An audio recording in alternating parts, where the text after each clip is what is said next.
JBN, we keep you informed. I am Michelle Jones, and in the news, St. Catherine police probing shooting death of unidentified man. The St. Catherine North Police have launched an investigation into the murder of an unidentified man in Beacon Hill, Spanish Town, St. Catherine on Friday. The deceased was reportedly at a business place in the community when he was pounced upon and shot about 12:30 p.m. He was taken to the Spanish Town Hospital where he was pronounced dead. We're investigating the matter to identify the victim and the motive behind this murder, acting head of the St. Catherine North Police Division, Superintendent Derek Champagne said. There are 131 reported murders in the St. Catherine North Police Division since the start of 2022. Man shot dead at former SOE checkpoint in Westmoreland. A man was gunned down while riding his motorcycle at a former state of emergency SOE checkpoint at Belle Isles Road in Grangeville, Westmoreland on Friday afternoon. The man is known only by the alias G5. Reports are that residents heard loud explosions, and shortly after, the man was discovered on the ground beside his motorcycle with what appeared to be gunshot wounds. One resident, who did not want to be identified, said that the community needs the SOE. "Well, if people are got dead if them not come back," the resident lamented. He said there was a semblance of order when the soldiers were at the checkpoint. "It did calm, before them come up pure gunshot here at night time. From them gone, see there, man dead right there so," the seemingly concerned resident said. He added that had the SOE been active, a murder would not have taken place at the location. "If it did dead, a man wouldn't dead there so. Now that them gone, the place stir up again," he said. The SOE is expired on Tuesday at midnight. Sales representative killed in Mobay crash.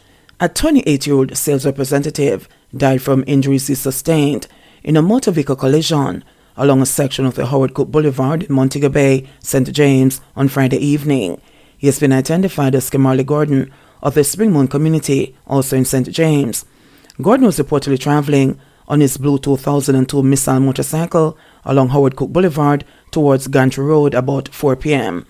On reaching the intersection, in the vicinity of the Freeport police station, it is reported that Gordon was knocked from the motorcycle by the driver of a grey Toyota Axia motor car, which was going in the opposite direction.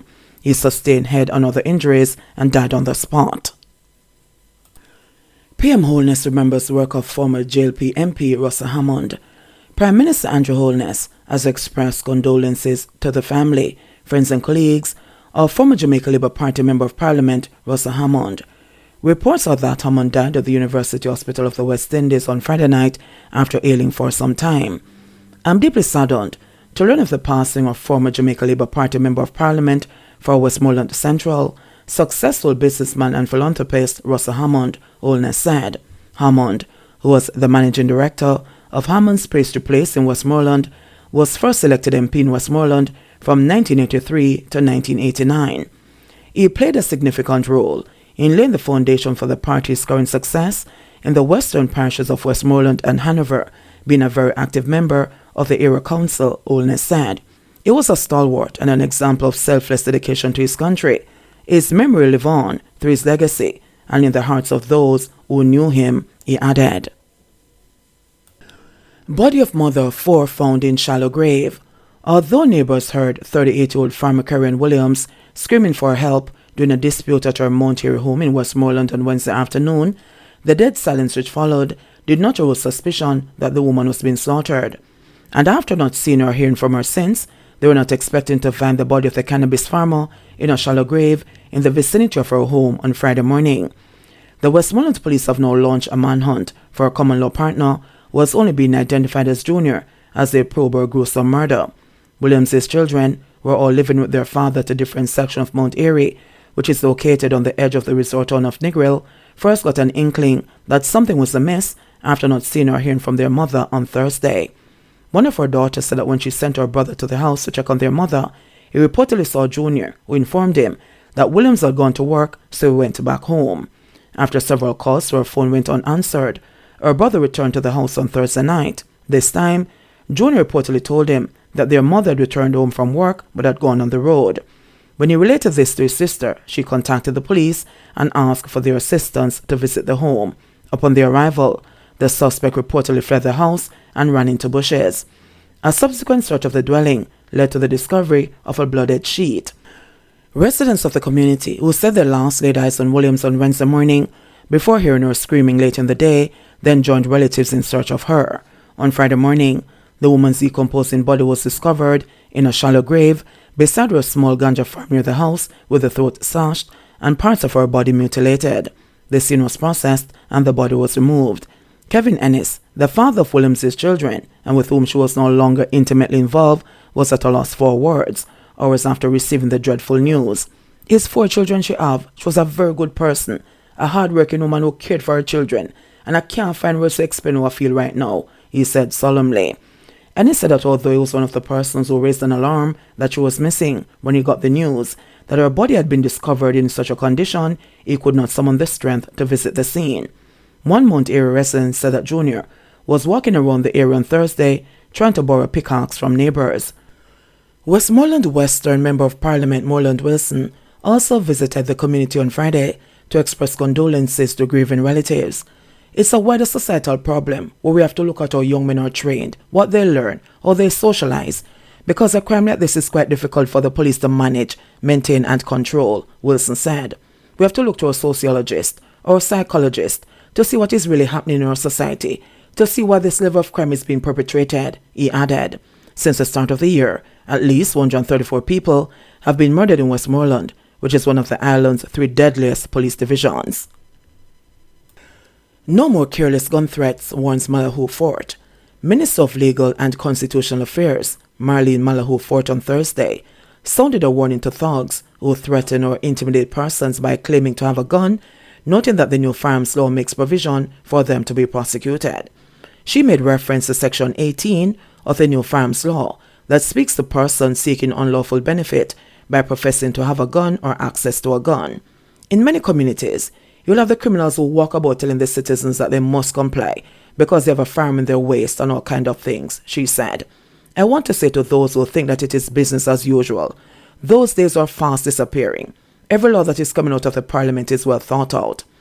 Marlene Malahoo Fort made the comments as she addressed Jamaica Constabulary Force JCF investigators at a 2-day police conference to sensitize members of the JCF on the new Firearms Prohibition, Restriction and Regulation Act 2022. The conference was being held at the National Police College of Jamaica in Twickenham Park, St. Catherine. The minister also lamented unfortunate comments made at times about prosecutors and investigations in the nation courts which serve to demoralize them. Malahoo Fort, who once presided as a judge, said that although she was no longer on the bench, she pays keen attention to matters before the courts.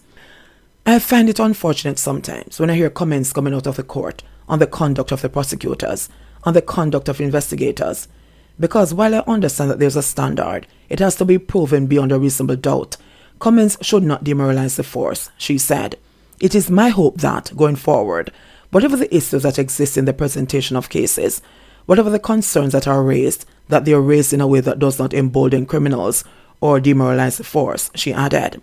Commenting on the legislation, which carries the minimum sentence of 15 years for illegal possession of firearm and ammunition, Malahoo Fort said that when the law was being crafted, claims had been made about the mandatory sentencing provision being unconstitutional. Everything that the government is trying to do to deal with the high crime rate is tagged by some as unconstitutional, she said. The minister said that many Jamaicans who understand the problem being faced by illegal firearms are happy for the stiff sentences for this crime. However, Malahoo Fort cautioned that every sentence can only be handed down by the courts after a proper investigation which results in a conviction. And we do know that you don't get to sentence without successful prosecution, and you don't get to successful prosecution without cogent evidence to provide guilt beyond reasonable doubt, the minister added. She stressed that compelling evidence cannot be adduced without proper investigation. Crawford wants age of consent to be increased. Opposition spokesman on education Damien Crawford has proposed a minimum sentence of 15 years for men who sexually abuse underage girls. At the same time, the opposition senator is also calling for the age of consent to be adjusted from 16 to 18 years. Highlighting data from the Statistical Institute of Jamaica, Crawford said that a total of 59,591 births to adolescents were recorded between 2009 and 2019. He noted that in 10 years, nearly 60,000 young girls had a baby. With the government's policy to have students in high schools for 7 years, Crawford said the age of consent should be reviewed to allow this objective to be met. Discussing a United Nations Children Fund study, Crawford said that the document indicated that the objective of a minimum age of sexual consent is to protect adolescents from sexual abuse and to safeguard them from the consequences of early sexual activity on their rights and on their development.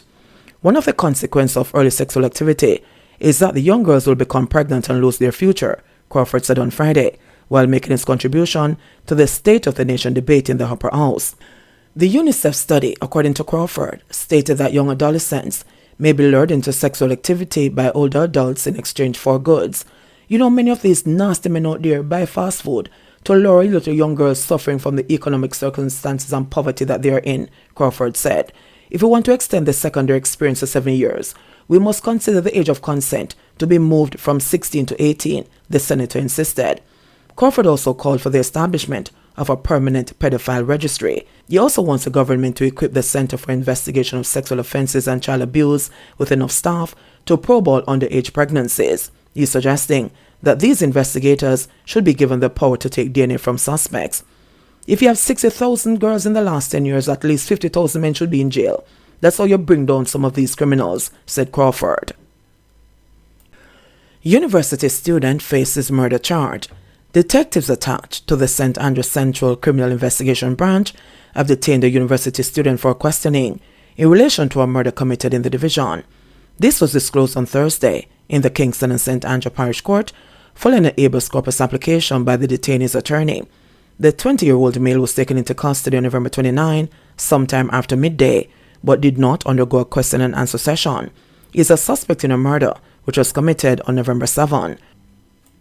According to the divisional detective inspector who was present in court, the detainee could not be facilitated in a question and answer session as the investigator in charge of the matter had to be present at a post-mortem. However, another question and answer session is to be scheduled this weekend. Senior Parish Judge Lauren Cole Montague adjourned the application until Monday, December 5, when the detectives are expected to give an update to the court whether the suspect has been charged or whether more time is required for their investigations. In sports news, Tivoli Gardens High School win Walker Cup. Tivoli Gardens High School ended a 17-year wait when they beat first-time finalists Haile Selassie High School 6-5 in sudden death penalties to win their 5th Easter Walker Cup knockout title at Sabina Park on Friday. The teams ended 1-1 after regulation time and 4-4 after the first 5 penalty kicks were taken, before Tivoli Gardens goalkeeper Shakir Adair saved Tyrese Francis's attempt. Tivoli Gardens' last hold on a cup was in 2005 when they beat Calabar High 1-0 in the Walker Cup final, 6 years after their last hold on the Manning Cup title. It was Haile Selassie High's first ever football final after failing in the semi-finals of the 2016 competition where they lost 2-0 to Jamaica College. On Friday, Daniel Watson headed Tivoli Gardens into the lead in the 35th minute when he ran onto a cross from Ronaldo Stevenson, taken from the left side of the Haile Selassie 18-yard area, and poured it into the top right-hand corner of the goal. Jawain Payne pulled Haile Selassie High back a level early in the second half when he fought his way into the Tivoli High area down the right side and fired a cross goal into the far left corner in the 49th minute. In the first 5 penalty kicks, Jaheim Dorman, Charleston Williams, Omari Rowe and Shane McIntosh scored for Tivoli, while Suju Hepburn, Payne, Ron Mayer and Joseph Dwyer scored for Haile Selassie. Ryan Neil Francis and Deshaun Tate scored in sudden death for Tivoli High, while Johnny Lawrence responded for Haile Selassie. JC are Manning Cup champions again. Jamaica College are the 2002 Issa Digicel Manning Cup champions after defeating St. Andrew Technical High School 8-7 on penalties in the final last evening at Sabina Park. The game ended 1-1 in regulation time as Jaheim Fraser gave the Dark Blues the lead in the 26th minute before Shakoni Satchel equalized in the 57th minute. JC had their first penalty saved by goalkeeper Jaheim Williams, giving Stats a chance to win with the last kick of regulation penalties, but Namir Nelson shot high and wide, sending their affair into sudden death. Stats missed their kick in the 9th round for JC to win their 31st title. JBN, we keep you informed. Please remember to subscribe, like, share, leave us a comment and click the notification bell to receive our daily news items.